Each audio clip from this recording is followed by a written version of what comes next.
इस मूवी के स्टार्ट में हम देखते हैं एक प्रिंस को जिसने अपने पैलेस को काफी खूबसूरत बनाकर रखा हुआ था। वो अपने पैलेस में खूबसूरत लड़कियों को बड़ी बड़ी दावतें दिया करता था। एक रात बहुत तेज तूफान आ जाता है। उस तूफान से बचने के लिए एक गरीब बूढ़ी औरत प्रिंस के महल में आ जाती है। अब ऑब्वियसली वो औरत बूढ़ी थी, इसीलिए शक्ल सूरत से प्यारी नहीं थी। अब वो बूढ़ी औरत प्रिंस के ऑनर में उसे रोज फ्लावर गिफ्ट देती है। प्रिंस सोचता है कि इस बूढ़ी औरत की हालत खराब है, वो एक बूढ़ी औरत है और उसकी शक्ल सूरत भी प्यारी नहीं है, इसीलिए वो उस बूढ़ी औरत का मजाक बनाता है, हंसने लगता है और उस बूढ़ी औरत की इंसल्ट करते हुए प्रिंस ने उसके फ्लावर को फेंक दिया। वो बूढ़ी औरत प्रिंस को काफी समझाती है कि खूबसूरती कभी भी इंसान के चेहरे पर नहीं होती बल्कि वो इंसान के दिल में पाई जाती है, लेकिन प्रिंस उसकी कोई बात सुनने को तैयार ही नहीं था और देखते ही देखते वो बूढ़ी औरत एक खूबसूरत लेडी में बदल गई। असल में वो बूढ़ी औरत एक जादूगरनी थी जो कि किसी बूढ़ी औरत का रूप लेकर प्रिंस के पास आई थी ताकि वो प्रिंस को आजमा सके। वो जादूगरनी समझ गई थी कि प्रिंस के दिल में प्यार नाम की कोई चीज है ही नहीं, इसीलिए वो प्रिंस को अपने मैजिक से जानवर यानी बीस्ट बना देती है। प्रिंस उस जादूगरनी से काफी रिक्वेस्ट करता है कि वो ऐसा ना करे, लेकिन वो उसकी एक नहीं सुनती। जादूगरनी के इस मैजिक की वजह से सब लोग आहिस्ता आहिस्ता प्रिंस को भूलने लगे। यहाँ पर हम ये जान पाते हैं कि उस जादूगरनी ने प्रिंस को जो फ्लावर दिया था वो कोई आम फ्लावर नहीं था बल्कि मैजिकल फ्लावर था, जादुई फूल था वो। और फ्लावर एक्सेप्ट ना करने पर उस जादूगरनी ने प्रिंस को ये कर्ज दे दिया और ये कर्ज तभी खत्म होगा जब प्रिंस को उस फ्लावर की आखिरी पेटल यानी पंखुड़ी गिरने से पहले किसी से प्यार हो जाए और वो भी प्रिंस से प्यार करे।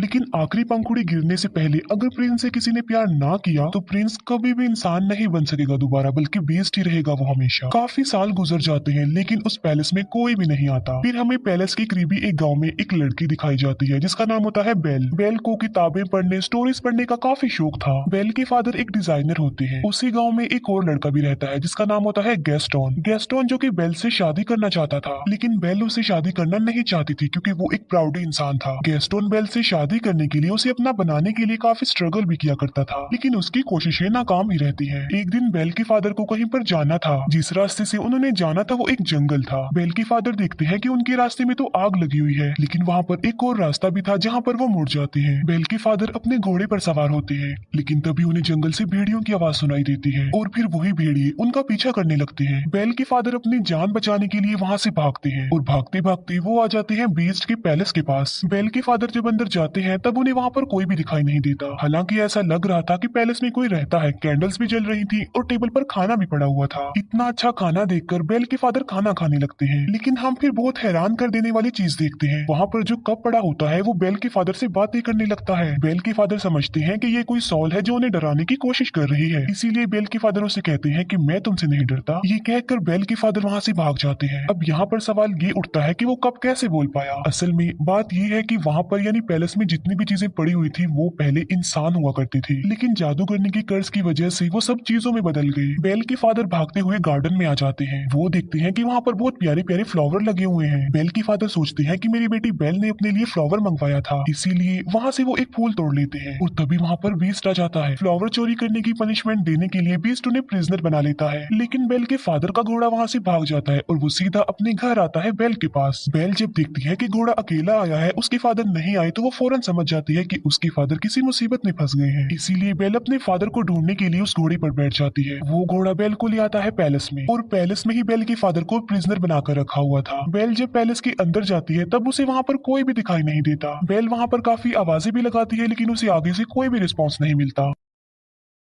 बेल वहाँ पर आवाजें सुन पा रही थी, लेकिन उसे वहाँ पर कोई भी नजर नहीं आ रहा था। बेल उस जगह पर पहुंच जाती है जहाँ पर उसके फादर को कैद करके रखा गया था, प्रिजनर बनाकर। बेल के फादर उसे बताते हैं कि ये सारा महल जिंदा है, इसीलिए जितना जल्दी हो सके तुम यहाँ से भाग जाओ। कहीं ऐसा ना हो कि वो तुम्हें देख ले। मैंने तुम्हारे लिए फ्लावर तोड़ा था और उसने मुझे पनिशमेंट देने के लिए यहाँ पर कैद कर दिया। लेकिन बेल के वहाँ से निकलने से पहले ही बीस्ट वहाँ पर आ जाता है। बेल उसे देखकर काफी डर जाती है, घबरा जाती है, क्योंकि जाहिर सी बात है वो बीस्ट था तो काफी खतरनाक लग रहा था और काफी डरावना भी। लेकिन बेल बीस्ट को ये बात शो होने नहीं देती कि वो उसे डर रही है। बेल कहती है कि मैं अपने फादर से मिलना चाहती हूँ, लेकिन बीस्ट ऐसा नहीं चाहता था कि वो अपने फादर से मिले। बेल बीस्ट को कहती है कि तुम कितनी जालिम इंसान हो, एक छोटी सी गलती के लिए तुम इतनी बड़ी सजा दे रहे हो। उन्होंने सिर्फ एक फ्लावर ही तो तोड़ा है और ऐसा करने के लिए मैंने ही उन्हें कहा था, इसीलिए मैं हर सूरत अपने फादर से मिलूंगी। बीस्ट उसे बताता है कि अगर ये दरवाजा एक बार खुल गया और उसके बाद बंद हो गया तो ये दोबारा कभी भी नहीं खुल पाएगा। ये कहते ही बीस्ट डोर को ओपन कर देता है। बेल अंदर जाती है और अपने फादर से मिलती है, लेकिन वो अपने फादर को बाहर की तरफ पुश कर देती है और इसके बाद दरवाजा बंद कर देती है। अब बीस्ट के अकॉर्डिंग वो दरवाजा दोबारा नहीं खुल पाएगा, इसीलिए वो बेल की फादर को अंदर नहीं डाल सकता। बेल की फादर की जगह पर अब खुद बेल वहाँ पर कैद हो गई थी। इसके बाद बीस्ट बेल की फादर को वहाँ से ले जाकर आजाद कर देता है, उसे छोड़ देता है। अब बेल वहाँ पर कैद हो जाती है, लेकिन जब बीस्ट वहाँ पर नहीं होता तब एक घड़ी और एक कैंडल स्टैंड बेल के पास आते हैं। ये चीजें इंसान थी, लेकिन कर्ज की वजह से घड़ी और कैंडल स्टैंड में चेंज हो गई है। लेकिन ये इंसानों की तरह ही सब कुछ कर सकते हैं, सुन सकते हैं, बोल सकते हैं, चल भी सकते हैं। वो दरवाजा खोल देते हैं और बेल को कहते हैं कि तुम हमारे साथ साथ आओ। वो बेल को कहते हैं कि हम तुम्हें रहने के लिए एक अलग रूम देंगे, क्योंकि वो समझ गई थी कि बेल ही वो लड़की हो सकती है जो उन्हें इस कर्ज से आजाद करवाएगी। वो बेल को रहने के लिए एक रूम देते हैं। जब इस बात का बीस्ट को पता चलता है तो उसे काफी गुस्सा आता है, इसीलिए वो घड़ी और कैंडल स्टैंड को डांटता है और उन पर गुस्सा करता है, जिस पर वो दोनों कहते हैं कि शायद ये ही वो लड़की है जो हमें इस कर्ज से आजाद करवाएगी। तुम्हें उसके करीब जाना चाहिए, उसे इम्प्रेस करना चाहिए और उसे प्यार भी करना चाहिए। वो बीस्ट को मशवरा देते हैं कि तुम बेल के पास जाओ और उसे अपने साथ खाने के लिए इनवाइट करो। ये बात सुनकर बीस्ट को उन पर गुस्सा आता है। वो उनसे कहता है कि क्या तुम पागल हो गए हो कि मैं एक चोर की बेटी को खाने के लिए इनवाइट करूं, उसके साथ खाना खाऊं? ऐसा कभी भी पॉसिबल नहीं हो सकता। लेकिन जब उसके सारे लोग उसे काफी इंसिस्ट करते हैं तो वो इस बात के लिए मान जाता है, क्योंकि उन सबके कर्ज होने की रीजन कोई और नहीं बल्कि बीस्ट है। बीस्ट बेल के पास जाता है। वो बेल को कहता है कि तुम मेरे साथ खाना खाओगी, लेकिन इसे तुम कोई रिक्वेस्ट मत समझना। बेल उसे कहती है कि तुम क्या पागल हो? पहले तुमने मेरे फादर को प्रिजनर बनाया, फिर मुझे कैद कर लिया और अब मेरे साथ खाना खाना चाहते हो। बीस्ट दरवाजे को जोर जोर से पीटता है और कहता है कि जो भी हो जाए तुम तो मेरे साथ खाना खाओगी। बेल कहती है कि चाहे मैं भूखी मर जाऊं, लेकिन मैं तुम्हारे साथ खाना नहीं खाऊंगी। जिस पर बीस्ट कहता है कि चलो ठीक है, मैं तुम्हारी ये ख्वाहिश भी पूरी कर देता हूँ, तुम्हें भूखा ही मारूंगा।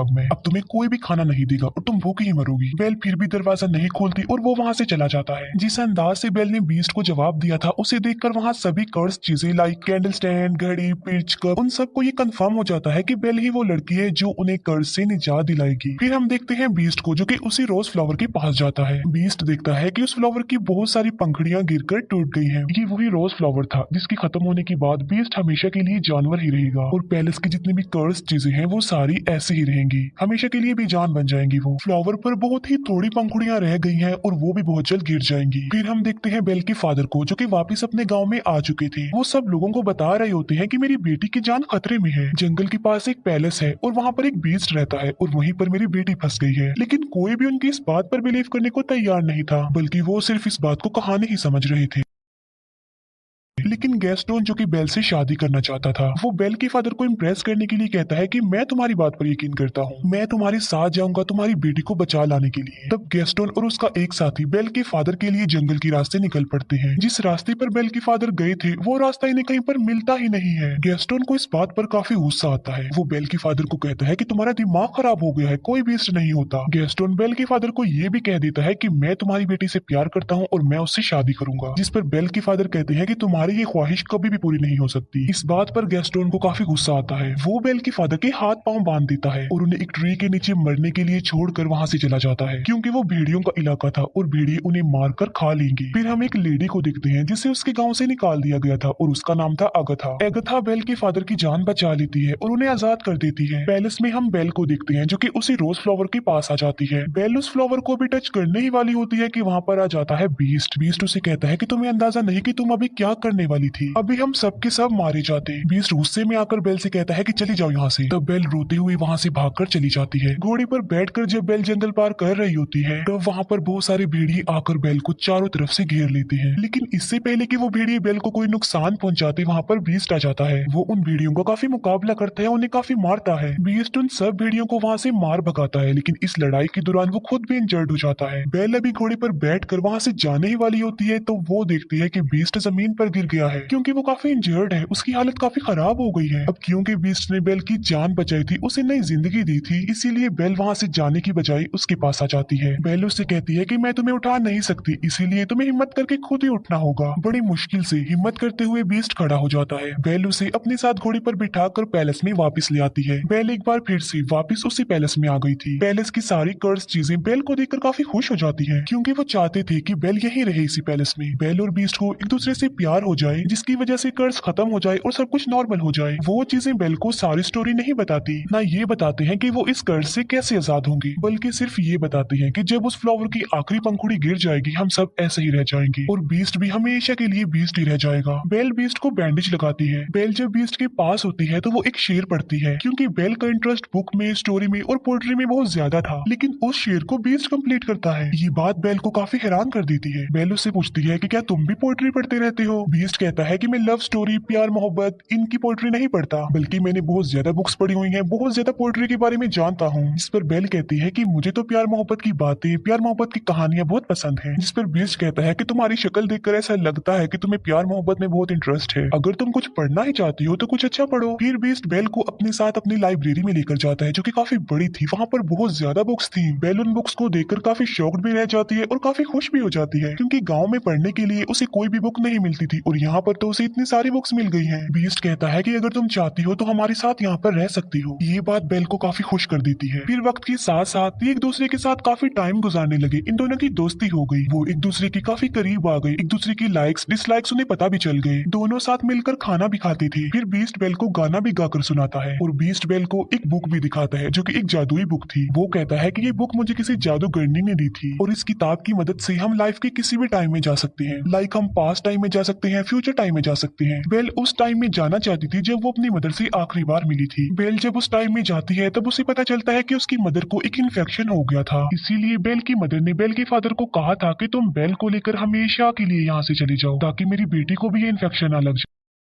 ये जानने के बाद बेल काफी दुखी हो जाती है, क्योंकि बेल ये बात नहीं जानती थी। फिर ये प्रेजेंट टाइम में वापस आ जाते हैं। कैंडल स्टैंड बीस्ट को कहता है कि तुम्हें बेल से अपने प्यार का इजहार कर देना चाहिए। बीस्ट कहता है कि वो कभी भी मुझसे प्यार नहीं करेगी, लेकिन कैंडल स्टैंड बीस्ट को काफी मनाने की कोशिश करता है और बीस्ट के सारे साथी यानी वो सारी चीजें बीस्ट को इस बात के लिए एग्री कर लेती है। वो पहले बीस्ट को तैयार करती है और बाद में वो बेल को भी तैयार कर देती है। बेल को डांस करना काफी पसंद था, इसीलिए वो दोनों डांस करने वाली होती है। हम देखते हैं कि बेल के फादर वापिस अपने गाँव में आ गए हैं। वो सबको बताते हैं कि गैस्टोन ने उन्हें जंगल में बांधकर छोड़ दिया था ताकि भेड़िए आकर उन्हें खा लें। वहीं बेल के फादर के साथ अगथा भी होती है, लेकिन गैस्टोन इस बात पर एग्री नहीं करता, बल्कि वो मुकर जाता है। वो कहता है कि ये झूठ बोल रहा है, इसके ऊपर शैतान आ गया है और ये पागल हो गया है। साथ साथ वो कहता है कि अगथा की गवाही कोई इंपॉर्टेंस नहीं रखती, क्योंकि ये तो पहले ही गाँव से निकली हुई है। यहाँ पर गैस्टोन का साथी भी झूठ बोल देता है। वो कहता है कि गैस्टोन जो भी कह रहा है बिल्कुल ठीक कह रहा है। इसीलिए सब गाँव वाले गैस्टोन की बातों पर बिलीव कर लेते हैं और सब लोग ये समझने लगते हैं कि बेल के फादर का मेंटल बैलेंस खराब हो गया है। साथ साथ उनके ऊपर कोई शैतानी साया भी है, इसी वजह से वो बेल के फादर को पकड़ लेते हैं। फिर हम देखते हैं पैलेस में, जहाँ पर बीस्ट और बेल डांस कर रही थी और वो डांस को काफी एंजॉय कर रही थी। उन्हें काफी अच्छा फील हो रहा था। बीस्ट बेल को कहता है कि मैं इन फीलिंग्स को काफी अच्छा फील कर रहा हूँ, मैं तो इन्हें जैसे भूल ही गया था। बेल कहती है कि मुझे मेरे फादर ने डांस करना सिखाया। बीस्ट उससे पूछता है कि क्या तुम अपने फादर को मिस करती हो? जिस पर बेल कहती है जी हाँ, मैं अपने फादर को बहुत मिस करती हूँ। बीस्ट के पास एक जादुई मिरर होता है, जिसकी मदद से वो हर उस पर्सन को देख सकते हैं जिन्हें वो देखना चाहते हैं, और उस मिरर में वो बेल को उसके फादर को दिखाता है। बेल देखती है कि गांव वालों ने उसके फादर को प्रिजनर बनाया हुआ है, बांधा हुआ है। ये देखकर बेल काफी अपसेट हो जाती है। इस पर बीस्ट कहता है कि तुम्हारे फादर को तुम्हारी जरूरत है, तुम्हें उनके पास जाना चाहिए। साथ साथ बीस्ट बेल को वो जादुई मिरर भी दे देता है और कहता है जब कभी तुम्हें मेरी याद आई तो मेरी इस बदसूरत शक्ल को इस मिरर में देख लेना। इसके बाद बेल अपने फादर को बचाने के लिए वहाँ से निकल जाती है और अब बीस्ट पैलेस में अकेला रह गया था। बीस्ट बेल को काफी मिस कर रहा था, क्योंकि उसे बेल से प्यार हो गया था, लेकिन अब तो वो उससे काफी दूर जा चुकी थी। अब क्योंकि बेल चली गई थी तो उनका कर्ज ऐसा ही रहेगा और वो हमेशा ऐसे ही बने रहेंगे। इस बात को लेकर बीस्ट और उसके बाकी साथी काफी अपसेट हो जाते हैं। बेल अपने गांव में पहुंच जाती है और वो देखती है कि उसके फादर को सब लोगों ने प्रिजनर बनाया हुआ है। बेल सबको बताती है कि मेरे फादर जो कह रहे थे वो बिल्कुल सच था। जंगल में एक पैलेस है और वहाँ पर एक बीस्ट रहता है, एक जानवर है वहाँ पर। लेकिन गाँव वाले बेल की बातों पर भी यकीन नहीं कर रहे थे। तब वो उस जादुई मिरर में सब लोगों को बीस्ट दिखाती है। बीस्ट को उस मिरर में देखकर सब लोग काफी हैरान रह जाते हैं। बेल उन सबसे कहती है कि वो खतरनाक नहीं है, तुम्हें डरने की कोई जरूरत नहीं है, बल्कि वो दिल का बहुत ज्यादा अच्छा है और वो किसी का नुकसान नहीं चाहता और ना ही वो कभी किसी को नुकसान पहुंचाता है। गैस्टोन को ये बातें सुनकर रियलाइज हो जाता है कि बेल अब उस बीस्ट को प्यार करने लगी है। इसी वजह से गैस्टोन जेलस हो जाता है, इसीलिए वो सबको भड़काने की कोशिश करता है कि उस बीस्ट ने बेल पर ब्लैक मैजिक कर दिया है, तभी तो ये ऐसा बोल रही है। वो कहता है कि बेल को भी इसके फादर के साथ ही प्रिजनर बना दूं। बाद में वो सब गाँव वालों को उकसाता है कि हमें मिलकर उस पैलेस में जाना चाहिए और उस बीस्ट को जान से मार डालना चाहिए, वरना वरना वो इस गांव में आ जाएगा और हम सबको मार डालेगा, हमारे पूरे गांव को खत्म कर देगा। वो गांव वाले उसकी बातों में आ जाते हैं और पूरा गांव पैलेस की तरफ चल पड़ता है। जब गांव वाले बीस्ट को मारने के लिए पैलेस में आते हैं तब बीस्ट के सारे साथी यानी वो चीजें उन लोगों पर अटैक कर देती हैं। गांव वालों को कुछ भी समझ नहीं आती कि ये क्या हो रहा है, क्योंकि वो कोई इंसान तो नहीं थे बल्कि बेजान चीजें थी। फिर हम देखते हैं गैस्टोन को, जो बीस्ट के पास पहुंच चुका था, लेकिन बीस्ट काफी उदास होता है क्योंकि बेल की जाने के बाद उसे कुछ भी अच्छा फील नहीं हो रहा था। वो बेल को काफी मिस कर रहा था।